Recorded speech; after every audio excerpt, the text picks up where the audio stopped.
ሰላም ሰላም ሰላም የእግዚአብሔር ሰላም ለትውልድ ሁሉ ይሁን። አሜን። እኔ አንድ ጥያቄ አለኝ። ያው ሰዎች ለምንድን ነው ስለ ፈጣሪ ሲወራ ለመስማት የማይፈልጉት? ስለ ተፈጣሪ ሲወራ ጆሮአቸውን፣ ጊዜያቸውን፣ ሰዓታቸውን ሁሉ ሰውቶ ይሰማሉ። ግን ስለ ፈጣሪ፣ ስለ ጌታ ኢየሱስ ክርስቶስ፣ ስለ እግዚአብሔር፣ ስለ አብ ወልድ መንፈስ ቅዱስ ሲወራ ያማቸዋል። በሚዲያም በአደባባይም በቸርችም በየቦታ ሁሉ ሰዎች ስለ ዳንክራ፣ ስለ ዘፈን፣ ስለ ሲኒማ፣ ስለ ሰይጣን፣ ስለ ኳስ፣ ስለ ቁማር፣ ስለ ሩጫ፣ ስለ ዓለም ተግባሮች ሲወራ ጊዜያቸውን ከ1 እስከ 10 ሰዓት ይሰጣሉ። ግን ስለ እግዚአብሔር ቃል ሲወራ በቤተ ክርስቲያን ውስጥ ሰዎች እግዚአብሔርን ከመስማት ራሳቸውን ያገላሉ። ሊሰሙ አይፈልጉም። ሰዓት አለፈ፣ ሰዓታችንን ወሰደብን ይላሉ። ወንጌል እየተሰበከ ኳስ ሲያዩ ግን 3 ሰዓት ሙሉ ቁጭ ብሎ እያዩ 90 ሰዓት ያያሉ፣ 90 ደቂቃ ያያሉ፣ ተጨማሪ 30 ደቂቃ ያያሉ፣ ፔናልቲ ያያሉ። እስከ መጨረሻው ድረስ ኳስን ያሰናብቱታል፣ ያዩታል።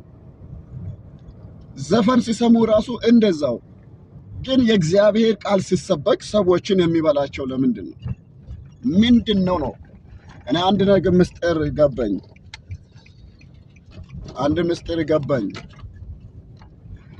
ኢየሱስ ክርስቶስ ከሰማይ ከአብ ፊት ወደ ገሃዱ ዓለም ወደ ጠፈችው ምድር በኃጢአት ወደ ተበላሸችው ምድር ሲመጣ የገዛ ወንድሞቹ ነው የገፉት፣ አልተቀበሉትም ነበር ይላል። ለምንድን ነው ከተባለ ይህ ዓለም የወደቀውን ማንነት